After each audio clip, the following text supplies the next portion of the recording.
How to remove Google Photos from Gmail account. Hi everyone, in this video I'm gonna let you know the ways to remove Google Photos from Gmail account.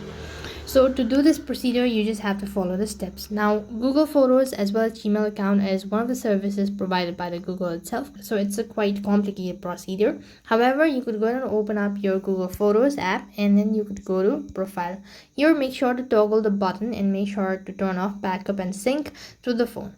Next, you could go ahead and uninstall or disable your Google Photos app on your device. So you could go ahead and long press on the particular application and then you could go ahead and simply press on the uninstall button.